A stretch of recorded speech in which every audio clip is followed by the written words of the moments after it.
Eddie, ¿te Bueno, parece si hablamos de empleo? sí, sí, ¿por qué no? ¿Por qué no? Porque, qué sé yo, como acá no nos invitan a tomar nada, vamos a hablar de trabajo. Claro que sí, está Matías Guini aquí. Hola Matías, ¿cómo estás? Bueno, sos un especialista en todo lo que es el entramado del empleo en Argentina, que es un país de por sí donde ya naturalizamos que 1 de cada 3 empleos es informal. Yo lo escuchaba más a la semana pasada, que se adelanta a la proyección del INDEC. El INDEC va a dar a conocer su estadística el 21 de septiembre sobre la tasa de desempleo. Él avanza y adelanta que va a ser menor la tasa de desempleo del segundo trimestre del año en rigor en relación a la primera parte del año, ¿no? Primer trimestre, el 7%, segundo trimestre estaría en 6,7 según él dijo. Queremos preguntarte un poco cómo ves vos esta disminución del desempleo que proyecta el ministro de Economía y hacia dónde se va a sentir. Sí, yo creo que es correcto lo que dice él. Probablemente el próximo trimestre baje un poco. Para mí el gran punto es que la cantidad no es igual a calidad, ¿no? Porque en esa composición, si uno desgrana un poquito ese 7%, empieza a ver, por ejemplo, que la subocupación se mantiene estable en un 11-12%. Gran paréntesis. A mí me parece genial cuando tenemos especialistas como vos para darle a entender a la gente algo que viste, la estadística es para unos pocos, Eddie, que no entienden. No, para. Subocupación vamos a explicar. Estás ocupado, pero no tanto. Literal, es así. Tenés capacidad para trabajar más tiempo. Y desearías hacerlo. Exactamente. Entonces, hay dos grupos que son subocupados y ocupados demandantes que podrían trabajar. Eso está en el 15% y se mantiene igual. En este cuadro que tienen ahí, por ejemplo, ves otra cosa que esto es dramático. Esto es la decadencia del mercado laboral argentino. En 10 años... Nos trajiste un material que está bueno. Vamos a mirarlo juntos. Claro. Esta es información del Ministerio de Trabajo, oficial. En 10 años el trabajo registrado creció un 16%, pero la población de 40 a 47 millones creció más o menos lo mismo. O sea que esto es crecimiento de la población. Ahora, el empleo privado en 10 años creció 56.000. Nada. Los autónomos cayeron. ¿Y qué crecen? Los monotributistas y el empleo público, 800.000 puestos de trabajo. Esto es un problema. O sea, lo importante está acá que son las variables, ¿Y ¿no? sabes Son qué, Eddie? los resultados. En muchos países, esta variable autónomos, que en otros países es el independiente, el empresario pyme, el emprendedor, crece muchas veces cuando cambian las tecnologías y eso es algo bueno. Acá lo que te crece es el monotributista. No digo que esté mal, lo que estoy apuntando es que los niveles de facturación que puede un autónomo aportar a la caja del fisco es menor. Es decir, tiene menos ingresos que un monotributista. Ahora, eso que, Matías, son trabajadores regulares que están trabajando fuera de convenio. O sea, son no asalariados. No son emprendedores, son trabajadores, son laburantes. Podés tener a un emprendedor, pero básicamente es un no asalariado. Quiere decir que una persona a fin de mes no recibe su sueldo a través de una transferencia bancaria, digamos, como que la mayoría quisiera cobrar. Entonces, lo que te decía antes, acá hay cantidad, se recupera, pero de menor calidad. Y te agrego algo más, que acá no está, pero es un dato relevante. El salario. De 2017 a 2021, el salario promedio en Argentina perdió 20% en moneda constante. Este año, las empresas para fuera de convenio estiman un ajuste para todo el año del 68%, con una inflación de 90%. Y proyectada, sí. Bueno, 85, ponele. Conclusión, 5.º año de pérdida de salario real consecutivo. Entonces, tenés más trabajo, de menor calidad y con menos poder adquisitivo. Eso, si vos lo extrapolas, digo, porque a veces son fenómenos que se dan a nivel regional. ¿Cómo estamos en relación a lo que está pasando en el mercado laboral de Uruguay, de Brasil, de Chile, de Paraguay? No, la recuperación, todo el mundo cayó en el empleo el 2020, que fue el año de la pandemia. Todos recuperaron, Argentina recuperó, pero volvió a su, digamos, mediocridad histórica, que tiene que ver con una estructura de normativa legal, la famosa reforma laboral que nunca llega. Entonces, difícilmente cambiemos esto si no cambiamos un poco el marco y las leyes que nos regulan. Ahora, porque tenés otro problema, ¿no? Un tema es la informalidad. A ver, un desempleo de 6 y pico % no sonaría demasiado vista la cifra fríamente con respecto a valores históricos. Rozando, digamos, en los 2 dígitos, 10%. Claro, ¿no? 13% en el corazón de la pandemia. Tuvimos hasta 14%. El tema es la calidad del empleo. Exacto. Ahora, después tenés dentro del empleo formal, la otra novedad que se suma es el nivel de adquisitivo de los salarios, donde tener trabajo formal hoy no te garantiza estar por sobre la línea de pobreza. No, lo que te garantiza es que cada día sos más pobre, cada año sos más pobre y por 5.º año. Entonces, Todo esto es mercado, como dijiste vos, registrado formal. Después está el mercado negro. Y después está lo nuevo, que son las nuevas formas de trabajo, que es lo que debería regular una reforma laboral, que son los freelancers, los trabajadores por proyectos. Ustedes saben que hay una preocupación incipiente del gobierno con los trabajadores independientes que exportan servicios de conocimiento y que cobran en moneda extranjera, ¿no? Que hay varias ideas dando vuelta. Eso tiene que ver con un Estado que no ha visto el trabajo del futuro de manera proactiva y termina reaccionando tarde, como la ley de teletrabajo, que salió a las apuradas. Ahora, veámoslo desde el lado de la demanda, porque sobre todo las nuevas generaciones, existiendo estas posibilidades, muchas veces optan por esa modalidad de trabajo. O sea, no quieren la relación de dependencia clásica porque eso te ata horario, te ata ir a un mismo lugar todos los días. O sea, el desarrollo de la tecnología también generó este tipo nuevo de demanda de laburo. Totalmente, la tecnología y la pandemia que potenció la posibilidad de trabajar globalmente. Lo que digo es, ese es el futuro del trabajo y cuando hablamos de reforma laboral, hay un tema de corto plazo que es bajar los costos laborales y eliminar la industria del juicio. Pero de largo plazo hay que entender el trabajo del futuro hacia dónde va, es lo que decís vos, Eddie. O sea, la gente quiere trabajar distinto. Ahora eso hay que regularlo proactivamente, no con estas... Sobre trabajar distinto.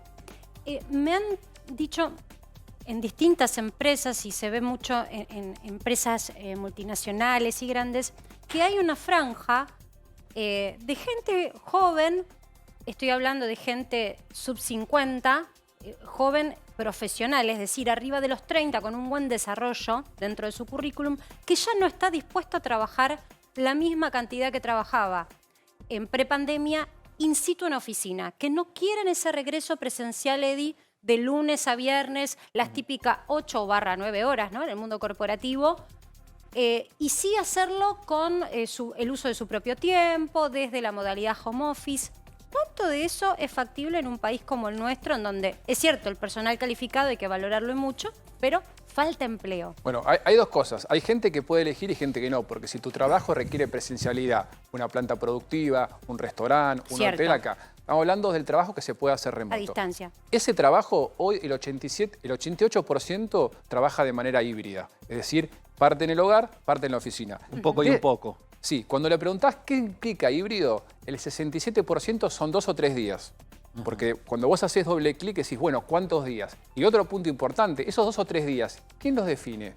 Porque puede ser lunes, martes y miércoles, lunes y viernes, seguramente nadie quiere. Bueno, el 80% te dice es flexible.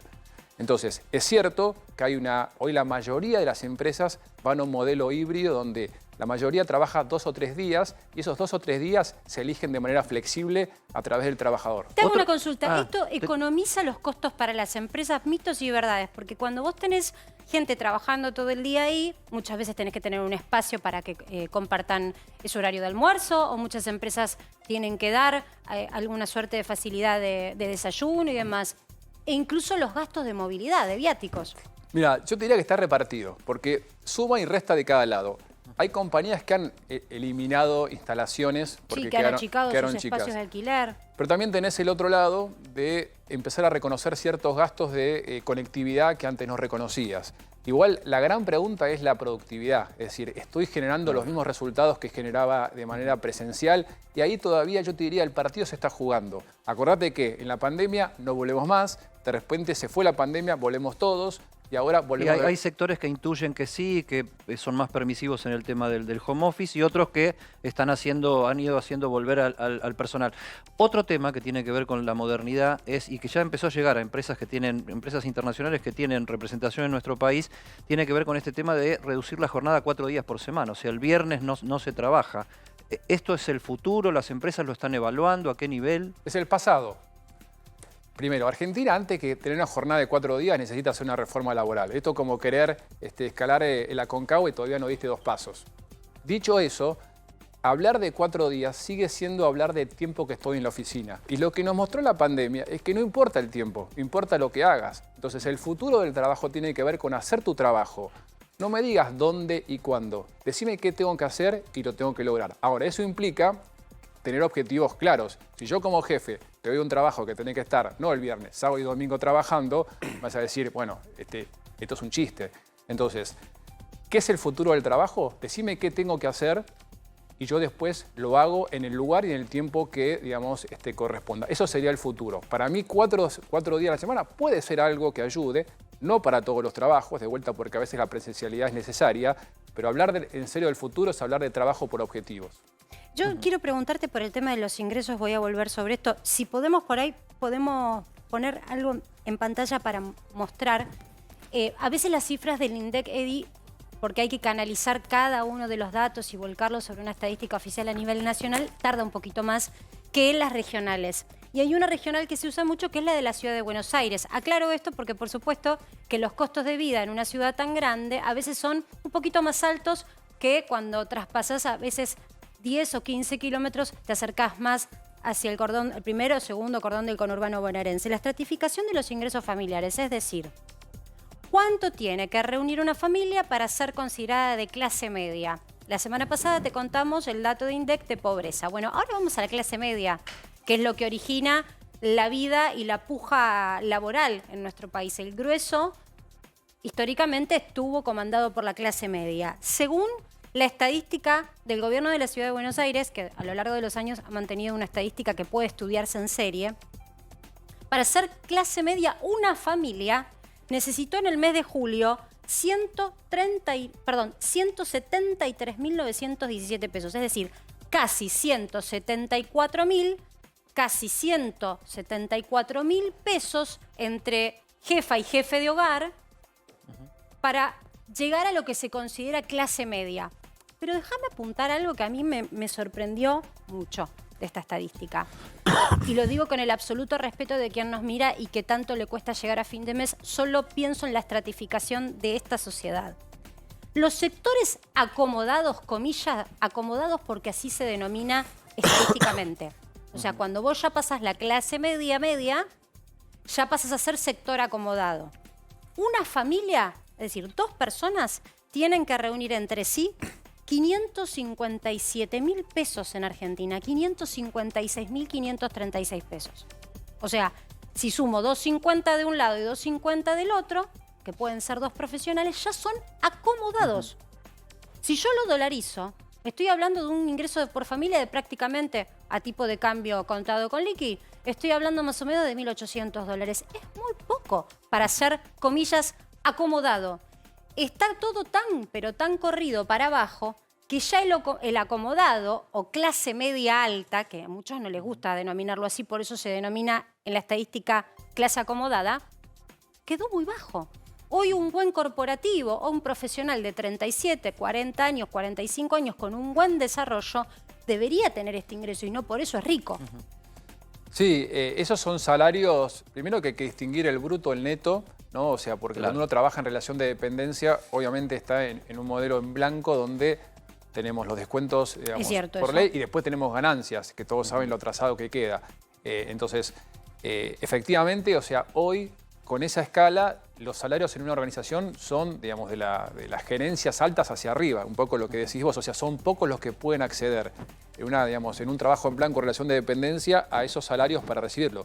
Por eso se generan estas distorsiones de trabajos en paralelos en dólares al exterior, donde es común que alguien pueda estar ganando $2.500. Claro, para tener un vericueto aparte. O sea, pero que aparte de lo económico, tenés un tema cultural, o sea, que te rompe un poco la cabeza, porque un trabajo asalariado no te garantiza no ser pobre y un buen ingreso no te garantiza ser de clase media. O sea, estamos viviendo en una situación que es acultural, o sea, está fuera de lo que consideramos ser un trabajador dentro del sistema y ser alguien de clase media. Mira, Edi, si vos ganás, según la estadística de la ciudad, 139.000 pesos con tu pareja, digo porque es la familia tipo, donde se toman 2 niños en edad escolar y 2 adultos. Si reunís con tu par 139.000 pesos, sos clase media frágil. Es decir, que en un mes, de un mes a otro, podés pasar a ser pobre. Esto es lo extraño, que para mucha gente es mucha plata. Y aún así no te representa la garantía de ser clase media tener estos ingresos. Yo creo que las oportunidades están en entender aquellos perfiles y sectores donde falta gente, donde ahí sí la oferta y demanda hace que vos puedas tener buenos ingresos. Clásicamente, tecnología, o sea, tecnología hace por lo menos 10 años que en Argentina no se cubren entre 5.000 y impuesto a trabajo. Eso hace que haya poca gente y se pague mucho por eso. Otros lugares que siempre hablamos y digo que no son opuestos a la tecnología, por ejemplo, la enfermería. En Argentina faltan por lo menos 50.000 enfermeros o enfermeras sobre una base de 180.000. Una profesión donde tiene mucho peso la mujer, 74% son mujeres, donde en Argentina faltan. Entonces, me parece que cuando pensamos en largo plazo es más comunicación, sentar bases de cuáles son las carreras que faltan y esta, digamos... Y que se recompensen bien salarialmente, ¿no? Porque yo pienso en los enfermeros y digo, ojalá ganen lo que se merecen también. Sí. Gracias, Matías. Tenemos que irnos a información de último momento.